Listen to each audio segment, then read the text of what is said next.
반갑습니다. SCS 뉴스 아나운서 윤채영입니다. 깊어가는 가을, 배움의 열기가 가득한 새로남 기독학교의 소식을 전해드립니다. 지난 화요일 중등 공개 수업이 진행되었습니다. 학부모님들은 자녀들의 학습 현장을 직접 참관하며 기독교 교육의 아름다운 열매를 함께 공감했습니다. 오메가와 오메가파로 표현을 한다. 오메가와 오메가바에 대해서 한번 성질을 한번 알아볼 거예요. 이제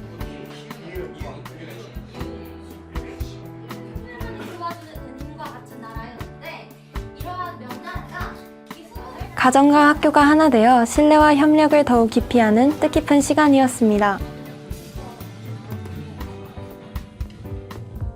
지난 금요일 중등 9학년 대상으로 한 고등 체험 캠프가 진행됐습니다. 이 캠프는 중등 학생들에게 고등 과정에 대한 이해를 돕고 진학을 앞둔 시기에 필요한 정보를 나누기 위해 마련됐습니다.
오전에는 중고등 학생이 함께하는 채플로 문을 열었고 각 교과별 부스에서는 교사들이 진로와 학업에 대한 상담을 진행했습니다.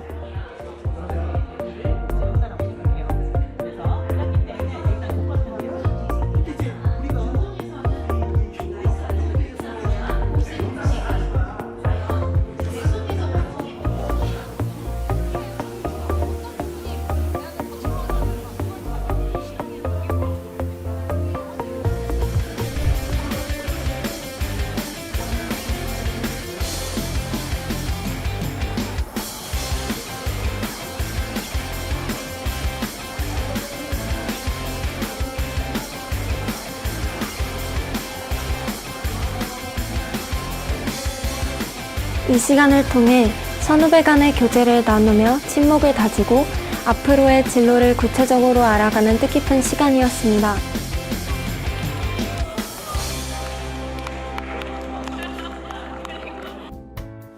학사 일정을 안내해 드립니다. 31일 금요일 중등 미션트립 파송 채플이 진행됩니다. 같은 날 고등 11학년의 현상체험 학습이 진행됩니다.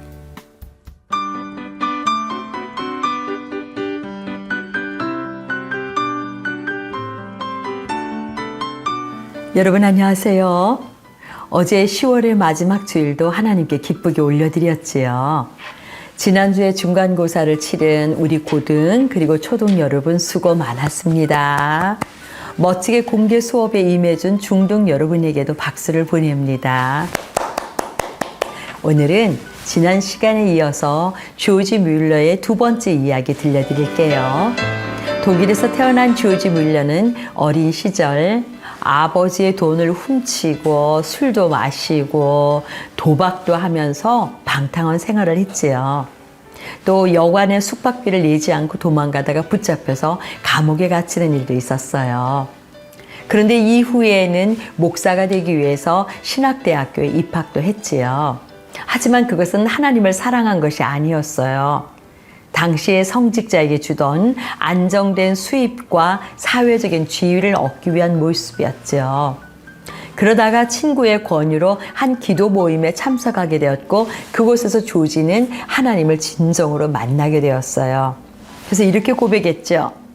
하나님, 이제 저는 오직 주님만을 위해서 살겠습니다. 그날 이후 조지의 삶은 180도 달라졌어요. 과거에 방탕했던 생활을 모두 청산하고 성경을 읽는 일에 열심을 냈지요.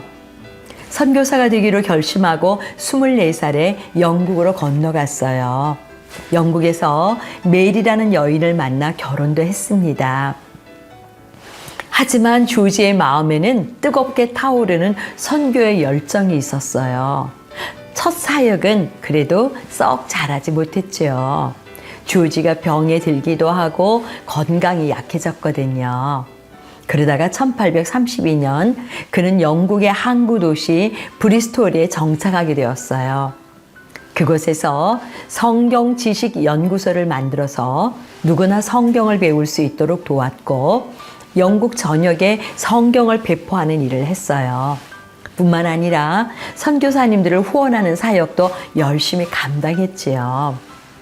그런데 조지가 브리스톨에 부임한 때는 전염병인 콜레라가 도시 전체를 휩쓸고 있었어요. 당시에는 위생시설이 좋지 않았는데 어떤 특정 지역의 물을 먹은 사람들이 콜레라에 걸렸어요. 그리고 콜레라에 걸린 사람들의 몸에서 나온 배설물들이 또다시 다른 사람들을 감염시켰지요. 온 나라가 장례식으로 가득했어요. 매일 장례식을 알리는 교회의 종소리가 쉴 새 없이 울렸어요. 그러던 어느 날 조지는 길거리에서 구걸하는 한 여자아이를 만났지요. 아저씨, 돈을 좀 줄 수 있을까요? 아니면 먹을 거라도 좀 주세요. 엄마는 콜레라로 돌아가셨고 아빠는 돈벌러 갔어요. 너무너무 배가 고파요. 당시에 콜레라 때문에 고아가 급증했어요. 부모를 잃은 아이들은 구걸을 하거나 도둑질을 하면서 거리에서 살고 있었어요. 조지는 자신의 집에 있는 딸이 생각나서 너무 가슴이 아팠지요. 하나님, 어떻게 하면 좋습니까? 이 불쌍한 아이들을 어떻게 도우면 좋을까요? 이 방황하는 영혼들을 누가 돌보면 되지요? 이렇게 기도하는 조지의 마음속에 이런 음성이 들렸어요. 조지, 네가 돌보아라. 하나님, 그럼 제가 하겠습니다. 이곳이 바로 선교지군요. 하나님이 도와주시면 저 아이들을 살릴 수 있을 거라 믿습니다. 그리고 조지는 길거리를 방황하는 고아들을 돌보는 것이 하나님이 주신 사명임을 확신했어요. 그리고는 고아원을 세우기를 결심했지요. 하지만 돈을 가진 게 없었던 그는 다른 사람들에게 도움을 구하기보다 오히려 하나님 앞에서 3가지 원칙을 세웠어요. 첫째, 사람들에게 직접 돈을 구걸하거나 후원금을 요청하지 않는다. 두 번째, 모든 필요는 오직 하나님께 기도해서 응답받는다. 셋째, 다른 사람에게 빚을 지지 않는다. 누구에게도 물질적인 도움을 요청하지 않고 기도와 믿음만으로 고아원을 운영하겠다고 결심한 거예요. 그래서 온 세상에 하나님이 살아계시고 기도에 응답하시는 분이라는 것을 보여주고 싶었지요. 어느 주일 저녁 예배 때 조지는 고아원 사역의 목적과 계획을 모여있는 성도들에게 발표했어요. 그리고 얼마 지나지 않자 고아원 준비에 필요한 물건들이 하나 둘씩 채워졌어요. 물컵, 숟가락 같은 식기부터 가구, 신발 등 물품이 모였지요. 또 어떤 사람들은 자신이 평생 저축한 돈을 기부하기도 했어요. 자발적으로 교사가 되겠다고 지원하는 사람들도 많아졌지요. 조지는 이 모든 물품과 기부금을 하나도 빠짐없이 장부에 다 기록해 두었어요. 놀랍게도 고아원을 여는데 필요한 자금이 사람들에게 손 내밀지 않고도 모두 기도로만 채워졌지요. 1836년 드디어 조지와 그의 아내는 작은 임대주택을 얻었어요. 30명의 어린 여자아이들을 돌보는 고아원을 오픈하게 되었지요. 하지만 고아원의 재정적인 어려움은 매일매일 찾아왔어요. 어느 날은 아침 식사 시간이었는데 아이들을 먹일 빵과 우유가 전혀 없었어요. 아, 뮬러 선생님, 어떻게 하면 좋지요? 먹을 게 없어요. 아, 나도 알아요. 자, 우선 아이들을 모두 식당에 불러 모아주세요. 그리고는 아이들과 함께 감사의 기도를 올렸어요. 하나님, 오늘도 우리에게 일용할 양식을 주시니 정말 감사합니다. 주님만이 우리의 필요를 채워주실 수 있습니다. 아멘. 기도가 끝나자마자 누군가가 고아원의 문을 두드리는 소리가 들렸어요. 놀랍게도 빵 배달을 가던 트럭이 고장이 나서 조지의 고아원 앞에 멈추게 된 거예요.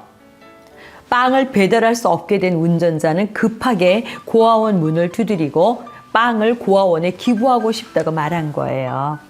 놀랍죠? 그런데 얼마 후에 우유 배달부도 우유를 실은 마차의 바퀴가 부러져서 배달할 수가 없게 됐어요. 그래서 그 우유를 뮬러의 고아원에 기부하게 됐죠. 그날 아침 어땠을까요? 이 신기한 일들 때문에 아이들은 굶지 않고 풍성하게 먹었답니다. 오직 하나님께만 기도했던 조지의 기도가 응답받은 것이지요. 이런 간증이 넘쳐났어요. 30명으로 시작했던 고아원은 점점 아이들의 수가 늘어나서 더 이상 수용하기가 어려워졌어요.